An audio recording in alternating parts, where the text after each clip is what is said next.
Welcome to another episode of My Weird Prompts, an AI-generated podcast featuring the random prompts of Daniel Rosehill as answered by a revolving cast of friendly AI characters.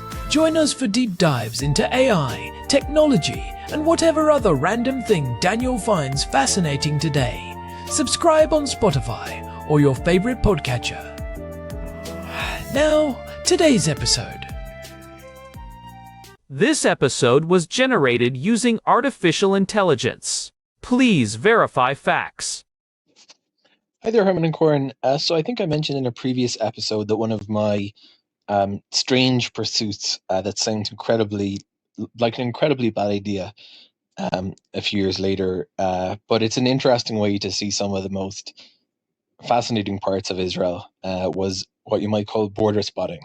I mentioned, I think previously, that growing up, I would read the news from Israel, growing up in Ireland, that is, and I was always fascinated by the borders of Israel because it's a very small place, and the borders here carry immense significance because they're not just borders between countries, they're borders between ideologies. And I guess I just always found this idea of borders captivating. They're totally man-made constructs, and they're often very ordinary in terms of where they just happen to fall out on the, on the geography. But people just 100 meters on either direction are just living in totally different worlds. And so many years later, when I finally moved to Israel and we finally had a bit of time to rent a car and do some sightseeing, I wanted to see the places I spent so much time looking at when I was growing up. So of course we went to Metula, which remains one of my favorite places in all of Israel. That's right on the Lebanese border. And another place to see the border, there's the Lebanese border, the blue line. There's the Egyptian border, which is not really much down there, but there's a really fascinating drive called Road 10, which I highly recommend. And then the Jordanian border is kind of a weird one because it's partially the Dead Sea is actually the border, and then in other parts it kind of snakes. It's probably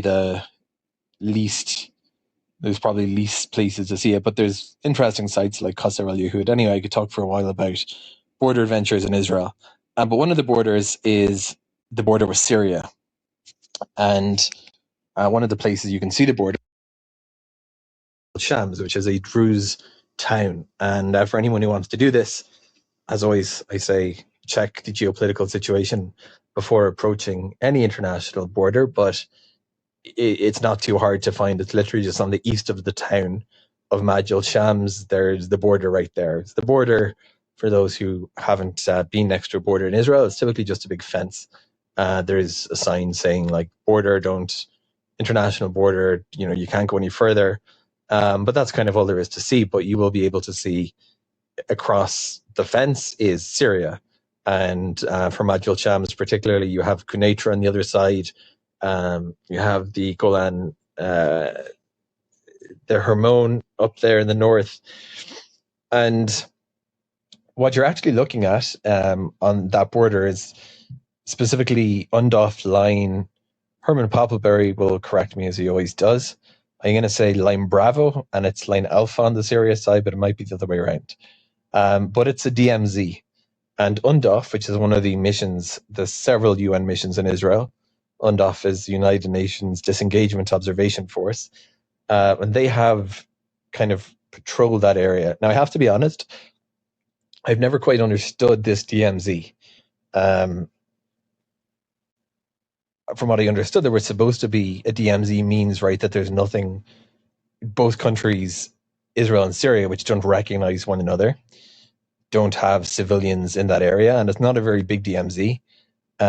But I never really know. I looked at a map and it doesn't seem like there's really much in there. But what is the purpose of, how is that DMZ created between Israel and Syria? There's a very good movie, The Druze, is it The Druze Bride? I'm going to start doing research before I start sending in prompts, but right now we're in our apartment's a little bit discombobulated with our leak situation, but I will, anyway, it's a great movie. And Herman Poppleberry can give us the correct name for that. For anyone who's interested in borders and the Druze community, it really paints a very interesting picture of a bride going between the Syrian Syria, the Druze community there, and the Druze community on the Israeli side of the border, and Gajar, another fascinating place. But anyway, Herman and Corn, let's talk just today about the DMZ itself. How was that DMZ created, and what's the deal? Like, what's in there? And when UNDOF go around in their kind of UN cars, what are they actually doing in that particular zone of operations? Herman and Corn, over to you. Hey everyone, welcome back to my weird prompts. I am Korn, and today we are looking at a topic that is literally in our backyard, or at least a short drive north from where we are sitting right now in Jerusalem. We are diving into the fascinating, often misunderstood world of the Israel-Syria border. Herman Poppleberry here, and I am particularly excited about this one. Our housemate Daniel sent us a prompt about the demilitarized zone and the United Nations Disengagement Observation Force. It is one of those topics that sounds very technical and bureaucratic on the surface, but when you peel back the layers, it is full of historical drama, strange geographical quirks, and some really intense human stories. It really is. Daniel was mentioning his interest in border spotting, which is such a specific and interesting hobby here in Israel. Because, as he pointed out, these are not just lines on a map. They are markers of completely different political realities. And the border with Syria is arguably the most complex of them all. It is a place where a war that technically never ended meets a fragile, decades-long peace. That is exactly right. We are talking about a conflict that has been frozen in time in some ways since 1974.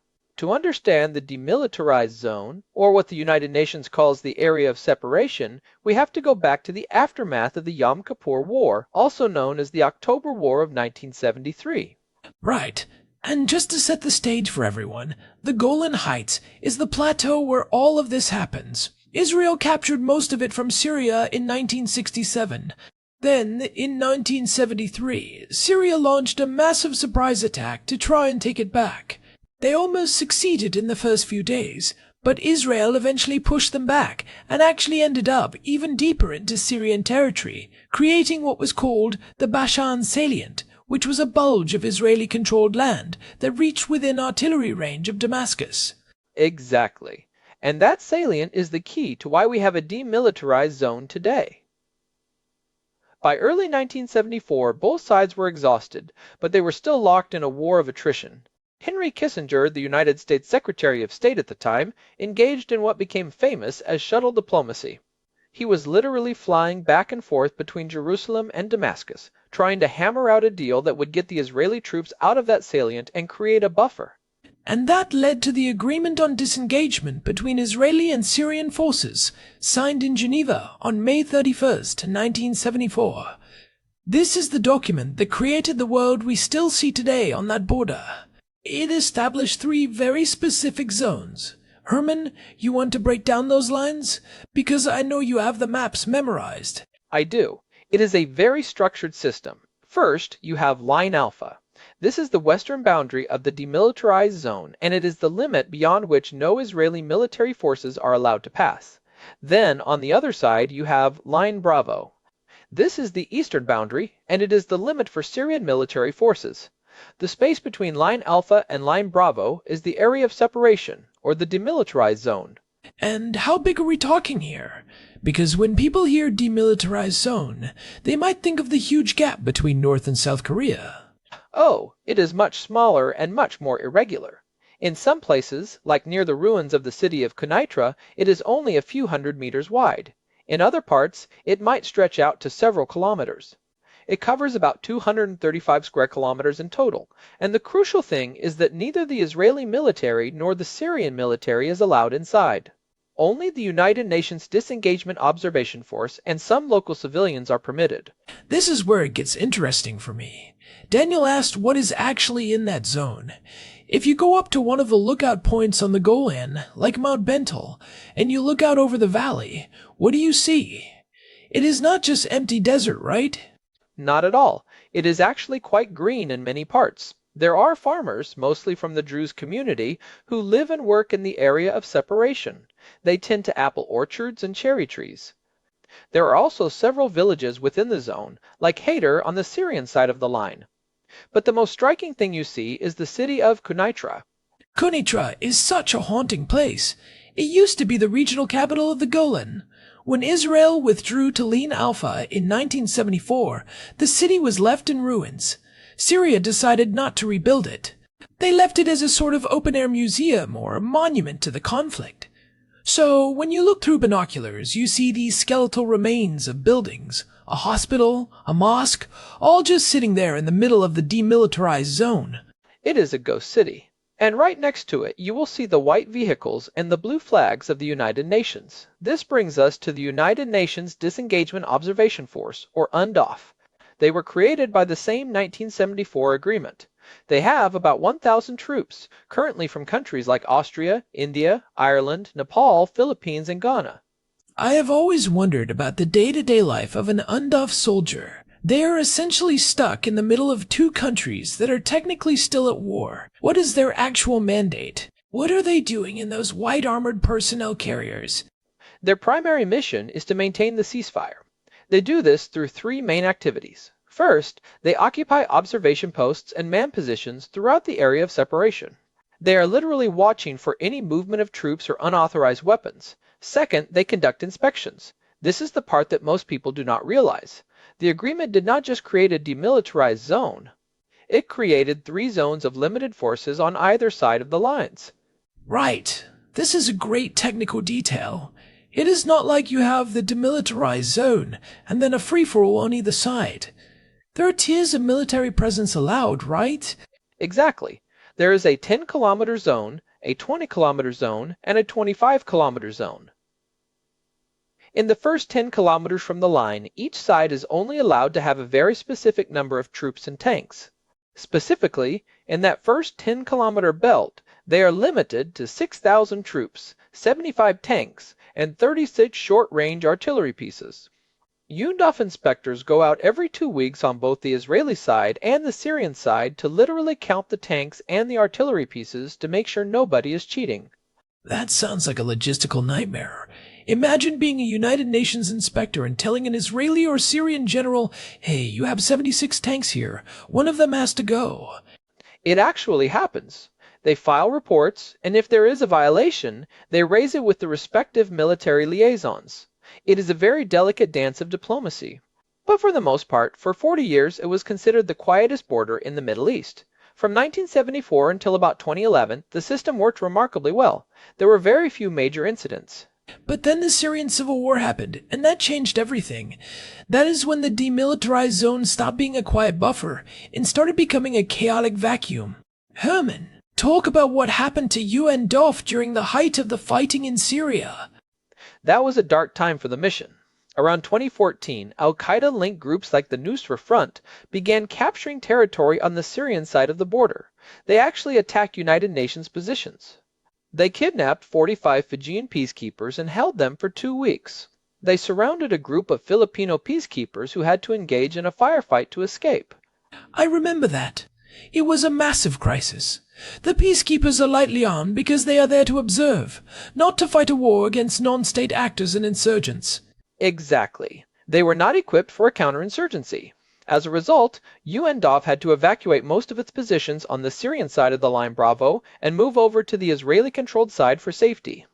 For a few years, the demilitarized zone was essentially a combat zone between the Syrian government and various rebel groups, with Israel watching nervously from the fence. This is where we see the second-order effects of these international agreements. When the state power on one side collapses, the demilitarized zone becomes a liability. But what is the status now, in early 2026? Because the Syrian government has regained control over most of that southern border area. Things have largely returned to the old status quo, but with new tensions. UNDOF has returned to most positions on the Syrian side, with headquarters at Camp Fower operational and inspections resuming. But the big difference now is the Iranian presence. Israel is very concerned that Iran and its proxy, Hezbollah, are using the post-war environment to establish a permanent presence right up against the Line Bravo. Which is why we see those frequent reports of Israeli strikes in Syria. They're often targeting shipments or installations that they believe are violating that unspoken boundary. It is a weird situation where you have the official 1974 agreement being monitored by the United Nations, while a completely different, high-tech shadow war is being fought over the top of it. It really highlights the limitations of traditional peacekeeping. UNDOF is great at counting tanks belonging to a national army. They are less equipped to deal with a drone being launched by a militia from a civilian house 5 kilometers back from the line. But despite all that, both Israel and Syria, and even the international community, still want UNDOF there. It provides a vital channel of communication. If there is a misunderstanding, the United Nations can step in before it escalates into a full-scale war. Let's talk about the human side of this, because Daniel mentioned the Druze community. This is one of the most unique aspects of the Israel-Syria border. You have families that were split apart in 1967. For decades, they lived on opposite sides of a demilitarized zone they could not cross. This is where the movie Daniel mentioned comes in. It is called The Syrian Bride, released back in 2004. It is a beautiful and heartbreaking film about a young Druze woman from the Israeli-controlled Golan who is going to marry a man in Syria. The catch is that once she crosses the demilitarized zone and enters Syria, she can never return to Israel. The movie captures the agonizing bureaucracy of the border. The Red Cross having to facilitate the crossing, the stamps on the passports, the literal no man's land she has to walk through. There is also the famous Shouting Hill near Majd al-Shams. Before the internet and cell phones were common, families would literally go to the edge of the fence with megaphones and shout news across the demilitarized zone to their relatives on the Syrian side.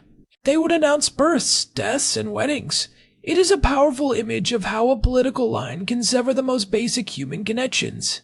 It is. And even today, while they can use WhatsApp and video calls, the physical barrier remains. There is also the issue of the Druze students. For years, there was an arrangement where Druze students from the Golan could go to Damascus to study at the university for free and then return. The United Nations would facilitate their transport through the Kuneitra crossing. It is amazing how much effort goes into maintaining these tiny cracks in the wall.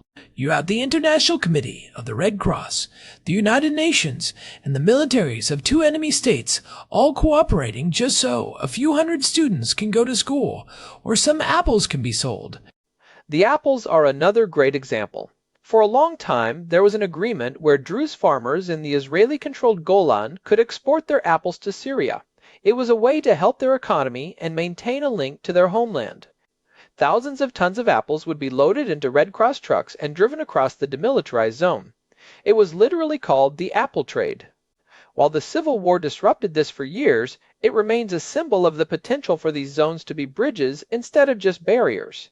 So, looking at the map today, we have Line Alpha, which is the Israeli fence, then the area of separation with its UN posts and orchards, then Line Bravo, which is the Syrian side. What about the actual geography? Because there is one spot that is higher than everything else, and it is arguably the most important piece of land in the whole region. You are talking about Mount Herman, the eyes of the state. Exactly. The snow-capped peak that overlooks everything. Mount Herman is a geographical anomaly. The border between Israel, Syria, and Lebanon all meet there. The highest point in Israel is on the slopes of Herman, but the actual summit is in Syrian territory. And guess who sits on the very top? The United Nations. Yes. UNDOF has a position called Herman Hotel. It is the highest permanently manned United Nations position in the world, at an altitude of over 2,800 meters. The soldiers there have to deal with extreme cold, massive snowdrifts, and total isolation. But from that vantage point, they can see all the way to Damascus and deep into Israel. It is the ultimate referee's chair. I remember reading that the conditions there are so tough that they have to use specialized snowcat vehicles just to rotate the troops. It is a far cry from the image of a peacekeeper in a blue beret standing in the sun. It is more like an Arctic research station that happens to be in the middle of a conflict zone. And it is vital because whoever controls the high ground controls the narrative of what is happening on the ground. If Syria moves a battery of missiles, the UN sees it from Herman. If Israel builds a new fortification, they see that too. It prevents the kind of secret build-ups that led to the 1973 war. So, we have talked about the history and the geography. Let's get into some of the misconceptions. One thing I think people get wrong is the idea that the DMZ is a lawless place. They might think it is like the Wild West. But in reality, it is one of the most heavily monitored and regulated pieces of land on Earth, right? Absolutely. Every single movement is tracked. If a farmer wants to dig a new well in the area of separation, it has to be approved. If a UN patrol wants to change its route, it has to be coordinated. The misconception is that it is a void. It is not a void. It is a carefully managed pressure valve. Another misconception is that UNDOF is there to stop a war. I think people often criticize the UN when fighting breaks out, saying, "What were the peacekeepers doing?" But their mandate isn't actually to stand in the way of tanks, is it? No, and that is a crucial distinction. They are an observation force, not an enforcement force. They do not have the heavy weapons or the numbers to stop an invasion. Their power is purely symbolic and informational. They are there to make sure that if a war starts, everyone knows exactly who started it and how. They provide the transparency that makes it harder for a war to start by accident. It is like the difference between a security guard and a security camera.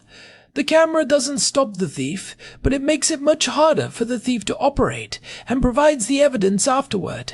That is a perfect analogy, and in a region where trust is zero, that objective record is incredibly valuable. Even during the worst of the Syrian Civil War, when UNDOF was being attacked, no one, not Israel, not the Syrian government, not even the Russians who are now heavily involved in Syria, wanted the mission to end. Everyone sees the benefit of having that neutral third party. You mentioned the Russians. That is an additional factor since the Civil War. They actually have their own military police patrolling near the Bravo line now, right? Yes, and that has created a very crowded neighborhood. You have the Syrian army, Russian military police, Iranian-backed militias, UNDOF peacekeepers, and the Israeli defense forces all within a few kilometers of each other. It is a miracle there aren't more accidental clashes. The Russians have actually set up their own observation posts to complement the UN ones, partly to reassure Israel that they are keeping the Iranians away from the border. It is a fascinating layering of security. You have the 1974 UN layer, and then the 21st century geopolitical layer on top of it. It makes you realize how durable that original agreement was. Kissinger and the leaders at the time built something that has survived the Cold War, multiple regional conflicts, and the total collapse of the Syrian state.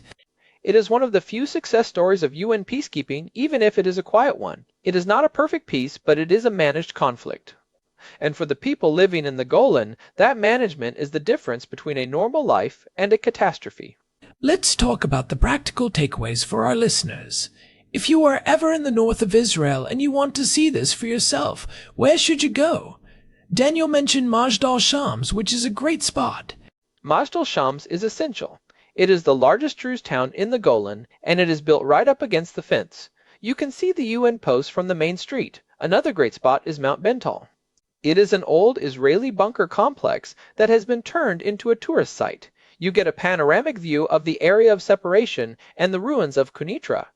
They even have a cafe there called Kofi Anon, a play on the former UN Secretary General's name and the Hebrew word for cloud.